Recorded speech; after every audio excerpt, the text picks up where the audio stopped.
ámbito económico, lo que hemos visto este año es que en el global aumentan los ingresos de los partidos, ¿ya? Porque en 2020 se dio una caída estrepitosa de los ingresos por el tema de la pandemia y porque no se le dio deuda política a los partidos para la elección 2021, en el 2020. Entonces caen los ingresos de los partidos. En 2021, que es el año que hemos evaluado, aumentan en primer lugar por la deuda política. O sea, según Hacienda, ha devengado 20 millones de dólares en deuda política para los partidos. ¿Se ha entregado? Ese es un tema, o sea, lo que dice el portal de transparencia de Hacienda es que devengado, y nosotros consultamos con auditores, con contadores, lo que nos dicen es que eso es lo que ya ejecutaron, o sea, lo que ya se devengó, ¿verdad? ¿Se entregó? Se entregó. Ajá. En teoría. Son, en teoría, 20 millones para los partidos políticos. Pero nosotros tenemos dos casos, y uno sí nos han hecho saber, en el caso de Arena, que no le han entregado la deuda política por el tema de la extinción de dominio, el proceso de extinción de dominio que tiene. Entonces no les han pagado esa deuda política, y del FMLN también sabíamos que había una retención de los fondos, pero no sabemos si es efectiva a esta fecha o no, o sea, si ya le pagaron, no sabemos. Pero, digamos, en general, los ingresos de los partidos incrementan en 2021, llegando a 23 millones, más o menos, 23 millones o 26 millones de dólares. Pero como digo, sobre todo por deuda política, porque en financiamiento privado, de nuevo, baja la cantidad de fondos que reciben los partidos. O sea, y eso creo que hay que ponerle atención desde el punto de vista de la salud del sistema de partidos y el funcionamiento de los mismos partidos. Los financistas privados, al menos en los partidos que tenemos información, van descendiendo cada año. O sea, hay menos aporte de fuente privada que se reporta para los partidos políticos. Y esto, alguien puede decir, ¿y qué pasa con que no reciban fondos los partidos? El punto es que un partido necesita fondos para su funcionamiento ordinario, o sea, para pagar su alquiler de los locales, pagar a su planilla de empleados, y luego para la elección. Para la elección necesita fondos para la propaganda electoral, para las actividades que hace. Entonces, hay un tema ahí de que los partidos, incluso nosotros detectamos 3 que en el 2021 tenían déficit financiero.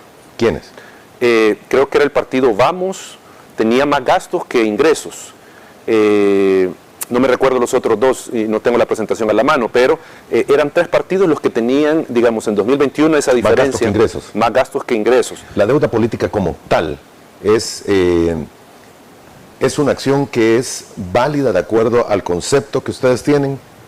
Sí, es que es una figura constitucional la deuda política, que está pensada para financiar las actividades de los partidos que contienden en una elección a efecto de generarles cierto grado de independencia de los poderes constituidos, ¿verdad? De los poderes fácticos. Esa es la lógica de la deuda política.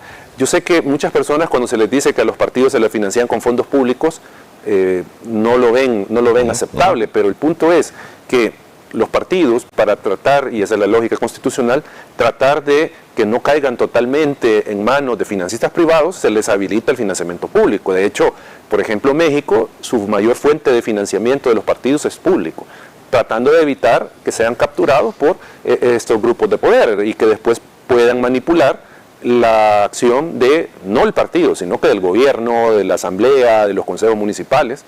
Entonces, creo que hay que ver el financiamiento de los partidos con deuda política desde esa óptica, que por cierto, para esta elección el que recibe obviamente más fondos de deuda política es Nuevas Ideas, ya por la cantidad de votos que obtuvo.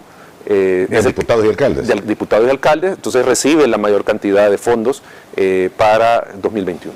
Muy bien, la conclusión que sacan de este análisis, ¿a dónde apunta?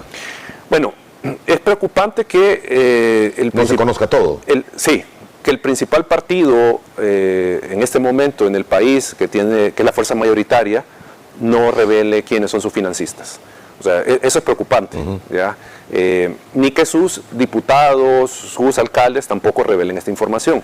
O sea, porque también no solo hay que echarle, digamos, la responsabilidad al partido de revelar cuál es su fuente de financiamiento, sino que también de sus candidatos que ahora son funcionarios. Entonces eso es lo primero, lo preocupante, ¿verdad? Que no tenemos esa información. Y lo segundo es que, o sea, en realidad el sistema de partidos parece que cada día más se compromete financieramente. O sea, que puede llegar un momento en que no haya capacidad de los partidos para enfrentar una campaña electoral. O sea, que no van a tener fondos para competir en una elección. Entonces eso es un aspecto que también preocupa al ver los datos del financiamiento privado, de cómo ha ido la evolución de los financistas privados de los partidos. Porque alguien puede decir, pero ahí está la deuda política que puede salvar a los partidos. Sí, pero ya tuvimos en 2020, con razón o sin razón, una situación que significó manipular la entrega de la deuda política. No se les entregó a los partidos. ¿Ya? Entonces un partido que no tenga esos fondos difícilmente va a poder acceder a que le presten servicios o adquirir bienes para una elección. O sea, ese es un punto que hay que analizar. Dentro de la transparencia que también se menciona y casi tengo que hacer la última pausa, licenciado, está en los informes que se deben de presentar a probidad por cada uno de los funcionarios en este momento, y no solo de la última elección, sino que de pasadas elecciones. Tenemos en el país un retraso increíble. Claro, hay una obligación para cada funcionario del Estado y algunos empleados también, de que al asumir su cargo tengan que rendir cuentas de su patrimonio. Son las declaraciones de patrimonio que exige la ley de probidad que hay que presentar.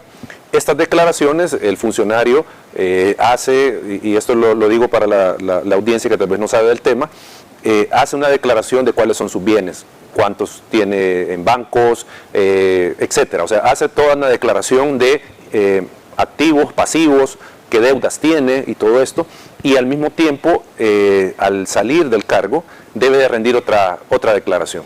Y esto lo hacen con el objetivo de determinar si no se da una situación de incremento de patrimonio injustificado que pueda derivar en enriquecimiento ilícito por ocupar el cargo. Entonces, de eso nosotros también presentamos un reporte y encontramos que a la fecha hay 6.000 declaraciones de patrimonio que no se han presentado. Y esto corresponde desde la gestión presidencial 2014-2019, la 2019-2021 y la legislatura 2015-2018, 2018-2021 y la actual. Y la actual. Entonces estamos hablando de 2 periodos presidenciales, 3 gestiones legislativas, donde tenemos incluso funcionarios que no han presentado su declaración de ingreso. La inicial. La inicial. No han presentado, o aquellos que no han presentado la de salida y que ya tiene años de no ser años de no ser. Entonces ese reporte, más allá de poner en evidencia el tema de los funcionarios que no han presentado su declaración, que valga decir, es un mecanismo de prevención de corrupción, también lo que nos muestra es la necesidad de fortalecer a la sección de probidad, porque la sección de probidad tiene una carga alta. De hecho, en un año tuvo cerca de 8.000 declaraciones que tenía que revisar. Y entonces estamos hablando de un número de funcionarios limitado que tiene la sección de probidad versus una carga de miles de declaraciones que debe de revisar y tratar de determinar, cuando son de cierre, si hay enriquecimiento ilícito. No lo sé, Rick, parece falso.